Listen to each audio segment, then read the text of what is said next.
পেটে প্রচুর গ্যাস, পেট ফাঁপা, অরুচি আর এই সাথে লিঙ্গ শক্ত না হওয়া বা দ্রুত বীর্যপাতের সমস্যা। আপনি হয়তো দুটোই আলাদা সমস্যা ভাবছেন, কিন্তু চিকিৎসা বিজ্ঞানে এই দুটোর সম্পর্ক অত্যন্ত গভীর। আজ জানবো কিভাবে পেটের গ্যাস্ট্রিক আপনার যৌন জীবন ধ্বংস করছে এবং হোমিওপ্যাথির মাধ্যমে কিভাবে এর স্থায়ী সমাধান সম্ভব। বয়স 40 থেকে 45 পার হলে আমাদের পরিপাকতন্ত্র দুর্বল হতে শুরু করে। পেট ভরে গ্যাস থাকলে তা আমাদের পেটের ভেতরের রক্তনালীগুলোতে অতিরিক্ত চাপ সৃষ্টি করে, ফলে তলপেট এবং প্রজনন অঙ্গর দিকে পর্যাপ্ত রক্ত সঞ্চালিত হতে পারে না।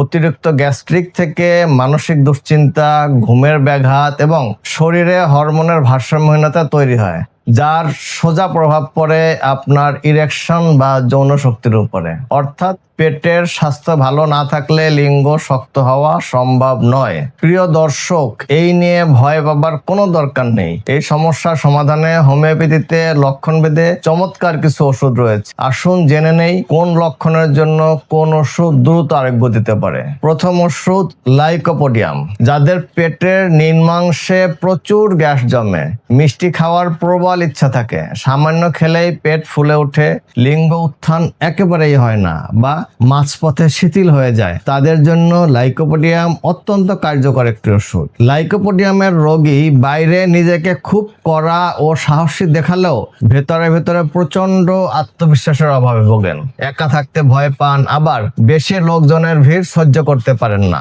দ্বিতীয় ওষুধ নাক্স ভূমিকা।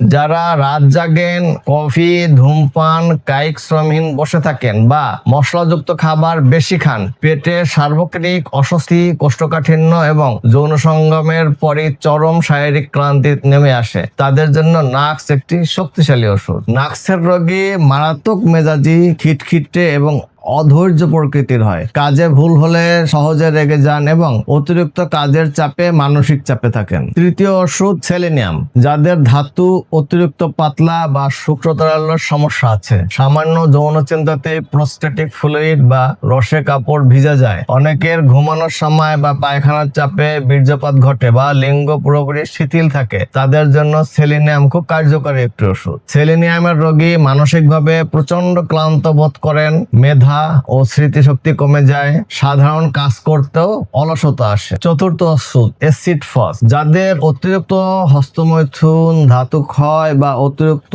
যৌন মিলনের ফলে শরীর সম্পূর্ণ নিস্তেজ হয়ে যায়, চোখ কোটারগত হয়ে যায় এবং সামান্য হাঁটা চলাতেই পা কাঁপে, তাদের জন্য অ্যাসিড ফস অভ্যর্থ একটি ওষুধ। অ্যাসিড ফসের রোগী গভীর মানসিক আঘাত, প্রেমের ব্যর্থতা, শোক বা অতিরিক্ত দুশ্চিন্তা থেকে যৌন শক্তি হারিয়ে ফেলে। রোগী উদাসীন থাকে, কারোর সাথে কথা বলতেও চায় না। প্রিয় দর্শক, মনে রাখবেন, বয়স 45-এর কাছাকাছি হলে ডায়াবেটিস, উচ্চ রক্তচাপ বা থাইরয়েডের সমস্যার কারণেও এমন সমস্যা হতে পারে। তাই ফার্মেসি থেকে নিজে নিজে কোনো ওষুধ নিয়ে সেবন করবেন না। আজ এ পর্যন্ত রাখছি। ইনশাল্লাহ আগামীতে নতুন কোনো বিষয় নিয়ে আলোচনা হবে। আসসালামু আলাইকুম ওয়া রাহমাতুল্লাহি ওয়া বারাকাতুহু।